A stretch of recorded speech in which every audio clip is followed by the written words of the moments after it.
Welcome to the Nano Corner. In today's episode, we're building a Ryoboku style high-tech aquascape.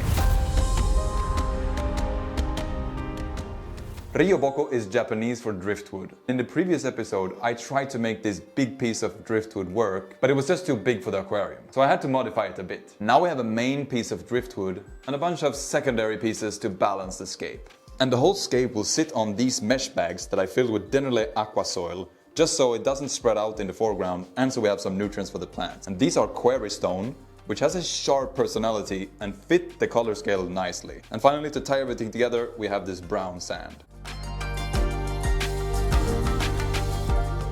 The idea was to have this piece kind of laying down like this. We're going for an island composition, meaning that we will have hardscape only in the middle and all around it will be open, just sand.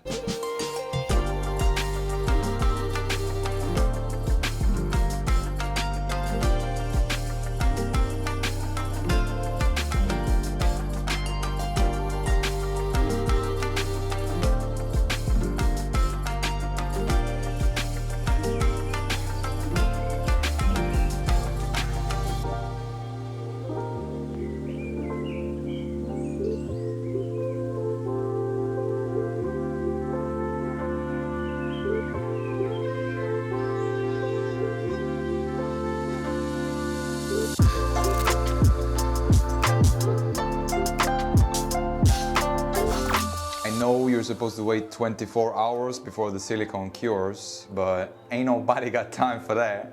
And I really want to see how it looks with the sand inside.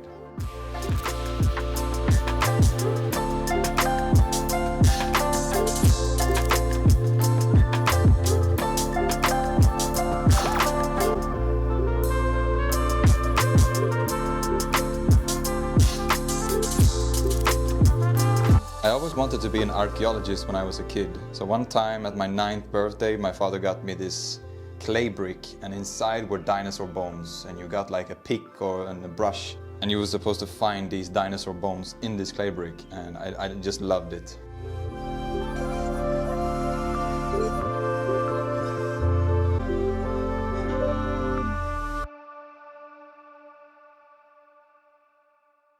So now I'm choosing some smaller rocks and I'm laying them in front of the tank, facing outwards. Every rock has a face. This is definitely the face of this one.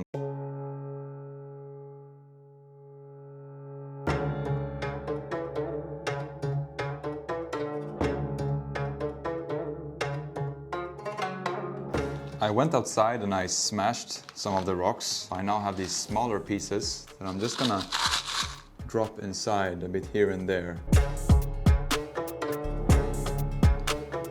This little piece looks like it belongs here, so I'm just gonna place it here so it looks like it's been chipped off.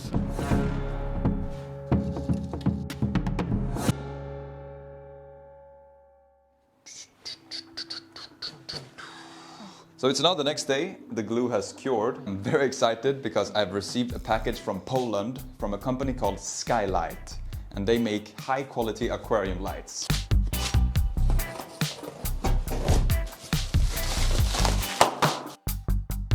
This is the FOQAL FS30 with 1864 lumens, giving us 74 lumens per liter.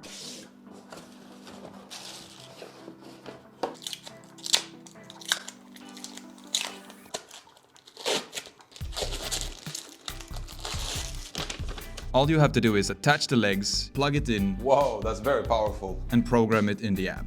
I start mine at 50% at a 6-hour photo period. With the light installed, I proceed to planting with Hygrophila pinnatafida.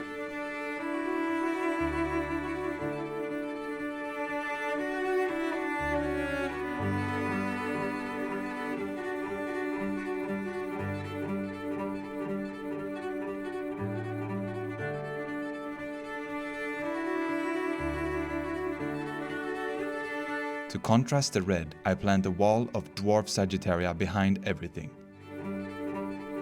I might add more plants later, but for now, let's start the filter.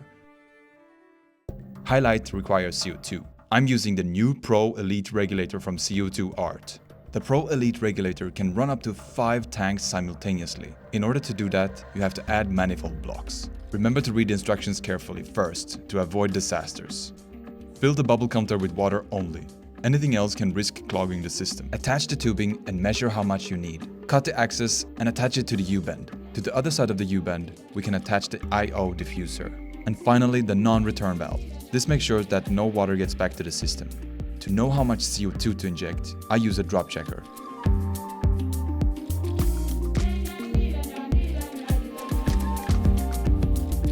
Now we can finally open the needle valve.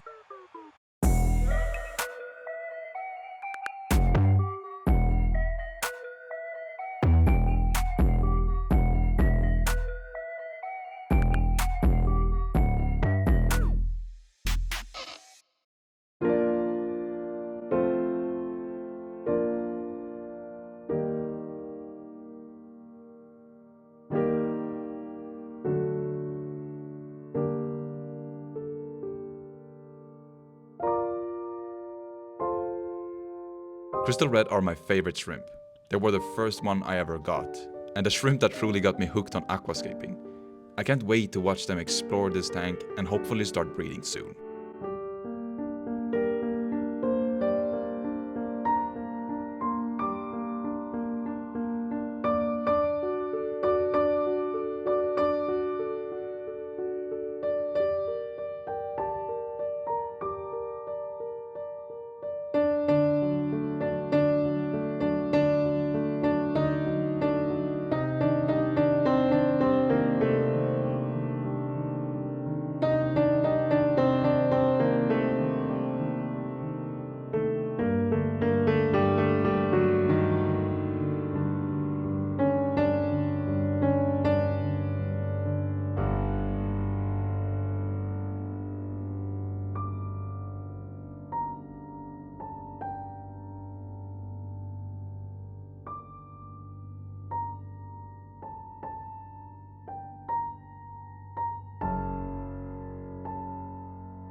So what should we do next in the Nano Corner? We already have the dark ash and firescape. We have the driftwood Ryoboku shrimp tank.